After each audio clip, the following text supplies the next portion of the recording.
Bulletin میں سب سے پہلے آپ کو خبر دیں، امریکہ اور ایران کے درمیان جنگ بندی کی پاکستان کی سفارتکاری کی کوششیں کامیاب ہو گئی ہیں۔ وزیر اعظم شہباز شریف اور فیلڈ مارشل سید عاصم منیر کوششیں رنگ لے آئی ہیں۔ امریکی صدر ڈونلڈ ٹرمپ نے ایران پر حملے روک دیے۔ ایرانی تہذیب اجاڑنے کی دھمکی کے بعد صدر ٹرمپ نے وزیر اعظم شہباز شریف کی جانب سے پیش 2 ہفتوں کی جنگ بندی تجویز مان لی ہے۔ ایران نے آبنائے ہرمز 2 ہفتے کے لیے کھولنے سے متعلق پاکستان کی تجویز سے بھی اتفاق کر لیا۔ وزیر اعظم شہباز شریف نے کہا کہ یہ اعلان کرتے ہوئے خوشی ہے کہ ایران اور امریکہ نے فوری جنگ بندی پر اتفاق کیا ہے۔ لڑائی لبنان اور دیگر جگہوں پر بھی روکی جائے گی۔ وزیر اعظم نے کہا کہ جنگ بندی فوری طور پر نافذ العمل ہے۔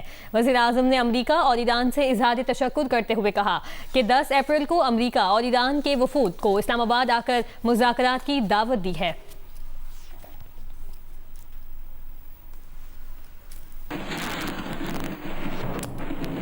مشرق وسطی میں جاری خطرناک کشیدگی کے درمیان بڑی سفارتی پیش رفت۔ امریکہ اور ایران کے درمیان 2 ہفتوں کی جنگ بندی پر اتفاق ہو گیا۔ دونوں ممالک مذاکرات کی میز پر آنے کے لیے رضامند ہو گئے۔ امریکہ اور ایران کے درمیان 40 روز تک جاری رہنے والی جنگ بالآخر رک گئی۔ امریکی صدر ڈونلڈ ٹرمپ نے ایران پر حملے 2 ہفتوں کے لیے روکنے کا اعلان کر دیا۔ صدر ٹرمپ کے مطابق یہ فیصلہ پاکستان کے وزیر اعظم شہباز شریف اور فیلڈ مارشل سید عاصم منیر کی درخواست پر کیا گیا، جنہوں نے خطے میں جنگ کے خاتمے کے لیے اہم سفارتی کردار ادا کیا۔ امریکی صدر نے کہا کہ بمباری اس شرط پر روکی گئی ہے کہ آبنائے ہرمز کو فوری، مکمل اور محفوظ انداز میں کھول دیا جائے گا، جبکہ جنگ بندی 2 طرفہ ہوگی۔ انہوں نے دعویٰ کیا کہ امریکہ اپنے تمام فوجی اہداف حاصل کر چکا ہے اور اب طویل مدتی امن معاہدے کے لیے بہت قریب پہنچ چکا ہے۔ ٹرمپ کے مطابق ایران کی جانب سے پیش کردہ 10 نکاتی تجویز کو بات چیت کی بنیاد کے طور پر قابل عمل سمجھا جا رہا ہے اور بیشتر متنازع امور پر اتفاق رائے ہو چکا ہے۔ تاہم معاہدے کو حتمی شکل دینے کے لیے 2 ہفتے درکار ہوں گے۔ اسرائیلی وزیر اعظم نیتن یاہو نے اس جنگ بندی کی مشروط حمایت کی، تاہم واضح کیا کہ اس جنگ بندی میں لبنان شامل نہیں۔ دوسری جانب ایران نے بھی آبنائے ہرمز کو 2 ہفتوں کے لیے کھولنے کا فیصلہ کیا ہے۔ ایرانی وزیر خارجہ عباس عراقچی کا کہنا ہے کہ یہ فیصلہ سپریم قومی سلامتی کونسل کی منظوری سے کیا گیا ہے۔ انہوں نے پاکستان کی قیادت کا شکریہ ادا کرتے ہوئے کہا کہ وزیر اعظم شہباز شریف اور فیلڈ مارشل عاصم منیر کی کوششوں سے مذاکرات کی راہ ہموار ہوئی۔ ان کے مطابق ایران نے پاکستان کی 15 نکاتی تجاویز اور امریکہ کی جانب سے مذاکرات کی درخواست قبول کر لی ہے، جبکہ صدر ٹرمپ نے بھی ایرانی 10 نکاتی فریم ورک پر عمومی اتفاق کیا ہے۔ ایران نے واضح کیا کہ اگر اس پر حملے مکمل طور پر روک دیے گئے تو اس کی افواج بھی دفاعی کارروائیاں بند کر دے گی، جبکہ آبنائے ہرمز سے گزرنے والے جہازوں کو محفوظ راستہ فراہم کیا جائے گا، تاہم کچھ تکنیکی شرائط لاگو ہوں گی۔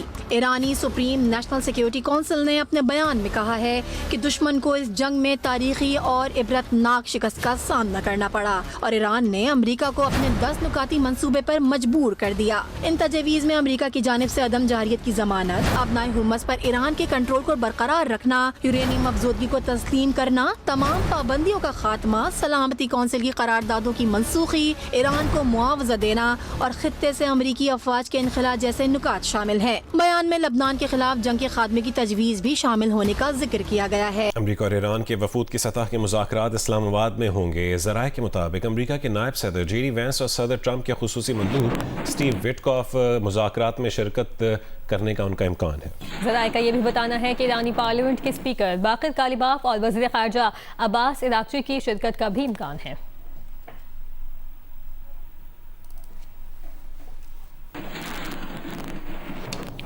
جمعے کے روز اسلام آباد میں ہونے والے ایران امریکہ مذاکرات 10 نکاتی ایجنڈے پر مبنی ہوں گے، جو عرب میڈیا کے مطابق تہران نے تیار کیا اور جسے امریکی صدر ڈونلڈ ٹرمپ نے قبول کیا۔ اس منصوبے کی تفصیلات بتا رہی ہیں منزہ صدیقی۔ ایرانی خبر ایجنسی نے باخبر ذرائع کے حوالے سے بتایا ہے کہ مذاکراتی ایجنڈا کے 10 نکات ہیں۔ نمبر 1، ایران کی یہ یقین دہانی کہ وہ جوہری ہتھیار نہیں بنائے گا۔ نمبر 2، ایران اور اس کے اتحادی گروپوں کے خلاف ہر قسم کی جوہریت کے مکمل خاتمے کی راہ ہموار کی جائے گی۔ نمبر 3، خطے سے امریکی افواج کا ممکنہ انخلاء اور علاقائی اڈوں سے ایران پر حملے پر پابندی۔ نمبر 4، سیف پیسج پروٹوکول اور ایران کے مقرر کردہ قواعد کے تحت آبنائے ہرمز سے 2 ہفتوں تک روزانہ محدود تعداد میں بحری جہازوں کی آمد و رفت۔ نمبر 5، ایران پر عائد تمام بنیادی، ثانوی اور اقوام متحدہ کی پابندیوں کا خاتمہ۔